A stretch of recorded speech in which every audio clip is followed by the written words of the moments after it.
চৌঠা জুন মঙ্গলবার সারা দেশের সাথে ফল ঘোষণা হবে পশ্চিমবঙ্গের। এখানে 42টি আসনের মধ্যে কোন দল লিড পাবে সেটাই মুখ্য ব্যাপার। আর সেই ফল ঘোষণার আগে সোমবার বিভিন্ন রাজনৈতিক দলের প্রতীকের আদলে মিষ্টি বানানোর বরাত পেল কলকাতার নামকরা মিষ্টির দোকানগুলো, যে কারণে বলতেই হচ্ছে ভোটের রেজাল্টের আগে মিষ্টির বরাত তুঙ্গে এই বঙ্গে। তাই এদিন দেখা গেল কলকাতা সহ অনেক বড় শহরের মিষ্টির দোকানগুলোতে রাজনৈতিক দলগুলোর ভিড়। আর বায়না যেটি তা হলো দলের প্রতীক চিহ্নের আদলে মিষ্টি বানিয়ে দিতে হবে, তাও আবার অনেক পরিমাণে। সকলেই জানেন বাঙালির সমস্ত শুভ কাজে মিষ্টি আবশ্যিক, আর তাই ভালো ফল মানেই শুভ কাজ। সেজন্য ভোটারদেরকে মিষ্টি বিতরণ করতেই হবে, কেননা ওনারাই তো ভোট দিয়ে দলের প্রার্থীকে জিতিয়ে দিল্লি পাঠাচ্ছেন।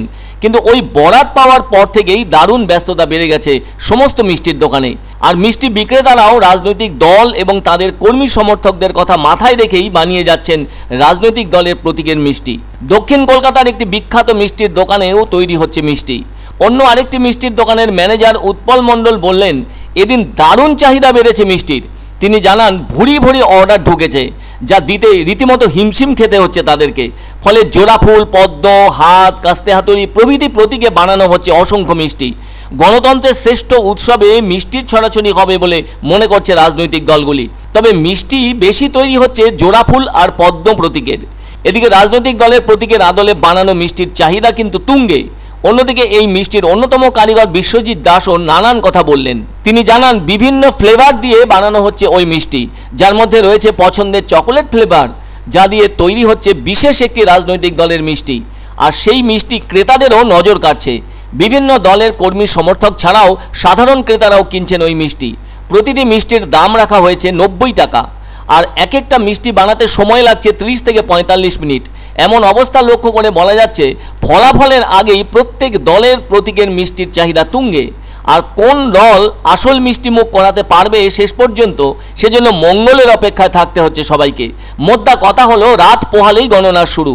ফলে পরীক্ষার ফলের আগে পরীক্ষার্থীদের মতো সব রাজনৈতিক দলের টেনশন যেন টান টান হয়ে উঠেছে। জয়ের পর আবির মাখামাখি আর তার সাথে মিষ্টি মুখ, তাও আবার দলীয় প্রতীকের আদলে বানানো মিষ্টি দিয়ে করানো হবে মিষ্টি মুখ। একটা ব্যাপার কিন্তু পরিষ্কার, ইভিএম খুললেই বোঝা যাবে কার সাথে কার কতখানি টক্কর চলবে। তবে 1 জুনের ভোট শেষ হতেই রাশি রাশি অর্ডার ঢুকেছে বিভিন্ন খ্যাতনামা সব মিষ্টির দোকানে। এখন রাজনৈতিক পিচে ভোটারদের বল কোন দিকে সুইং করেছে, আর তাতে কে বা কারা বাউন্ডারি ওভার বাউন্ডারি দিয়ে স্কোর বাড়িয়েছে, সকলের চোখ থাকবে সেই দিকে। আপাতত সমস্ত সুইং ইন সুইংয়ের উত্তর এখন বন্দি আছে ইভিএম এর ভেতর। সে যাই হোক না কেন, দেশগ্রাম ছাঙার এক একটা বড় আকারের সন্দেশ লোগো বা প্রতীক ছাড়াই রেডি করে রাখা হচ্ছে। তাই একেবারে শেষ মুহূর্তে যে দলের কাছ থেকে অর্ডার আসবে সেই দলের প্রতীক বসিয়ে দেওয়া হবে ওই সন্দেশের ওপর। এছাড়াও আছে চকোলেট বোম ধরনের মিষ্টি। এটা অবশ্য সাধারণের জন্য, যারা কোনো রাজনৈতিক দলের রং পছন্দ করেন না।